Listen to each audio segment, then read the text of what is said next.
Hi guys, welcome to our channel Cricket Talks with Karthik. Good morning everyone.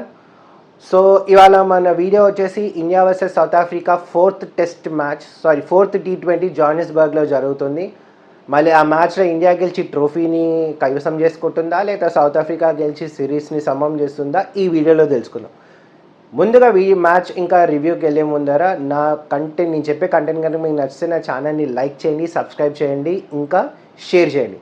So coming back to match preview ప్రకారం నాకు తెలిసి జాహాన్స్బర్గ్లో కూడా మంచిగా batting treat ఉండే pitch అనమాట. So high score game expect చేయొచ్చు.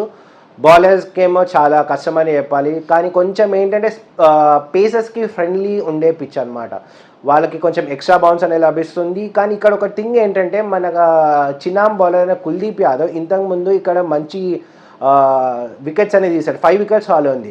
India ఇక్కడ వరకు వచ్చేసి హైయెస్ట్ 200 రన్స్ ఏమో స్కోర్ చేసింది. అదే మ్యాచ్లో సౌత్ ఆఫ్రికా 100 రన్స్కి ఆల్అౌట్ అయింది. అదే మ్యాచ్లో కుల్దీప్ యాదవ్ 5 వికెట్స్ తీశాడు. సో కమింగ్ టు టీమ్ వచ్చేసరికి ఇండియా వాళ్ళు నాకు తెలిసి సేమ్ టీంతో ఏదైతే వెళ్ళొచ్చు. చేంజెస్ ఏమైనా చేయాలనుకుంటే రవి బిష్నాయ్ ప్లేస్లో ఆవిష్ ఖాన్ని తీసుకురావచ్చు. But the rest thing would be same. South Africa వాళ్ళ అదర్ హ్యాండ్ వాళ్ళు కూడా సేమ్ టీంతో వెళ్ళొచ్చు. కానీ వాళ్ళు ఏమనుకుంటారంటే they expect lot from Miller and Klaasen ఇంకా మిల్లర్ వాళ్ళ మిడిల్ ఆర్డర్లో చాలా ఇంపార్టెంట్ ప్లేయర్స్. కానీ వాళ్ళు సరిగ్గా పర్ఫామ్ చేయకపోవడం సౌత్ ఆఫ్రికాకి చాలా క్రూషల్ అవుతుందనే చెప్పాలి.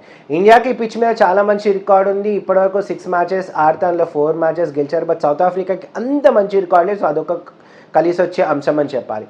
సో ఇండియా వాళ్ళు మన కెప్టెన్ అయిన సూర్యకుమార్ యాదవ్ పర్ఫామ్ చేయాలని చాలా అనుకుంటారు. తను కన్సిస్టెంట్గా పర్ఫామ్ చేయట్లేదు. రింకు సింగ్ ఇంకొక ప్లేయర్ ఎవరైతే కన్సిస్టెంట్గా పర్ఫామ్ చేయట్లేదు వాళ్ళిద్దరు చాలా బాగా పర్ఫామ్ చేయాలనుకుంటారు. ఎందుకంటే నాకు తెలుసు వాళ్ళిద్దరు T20కి చాలా ఇంపార్టెంట్. సో పర్ఫామ్ చేసి వాళ్ళు నెక్స్ట్ వచ్చే ఇంగ్లాండ్ సిరీస్ కల్లా వాళ్ళు ఫామ్కి రావాలని అనుకుంటారు.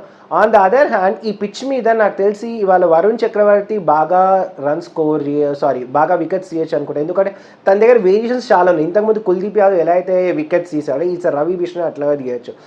కమింగ్ టు సౌత్ ఆఫ్రికా వాళ్ళు కూడా మహారాజ్ దగ్గర నుంచి చాలా వికెట్స్ అనేవి చూస్తాయి. బ్యాటింగ్ ఎవరు ఫస్ట్ చేస్తారనుకుంటే టాస్ గెలిచి ఎవరైనా సరే వాళ్ళు బ్యాటింగ్ చేద్దాం అనుకుంటారు. So they want to defend the score.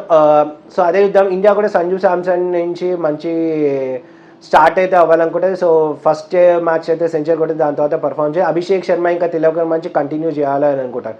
మరి చూద్దాం ఇండియా ఈ మ్యాచ్ గెలిచి సిరీస్ని తెచ్చుకుంటుందా లేదా సౌత్ ఆఫ్రికా ఈ మ్యాచ్ గెలిచి ఇద్దరికి సేమ్ అవుతుందో అనేది ఇవాళ మ్యాచ్ తెలుసుకుందాం.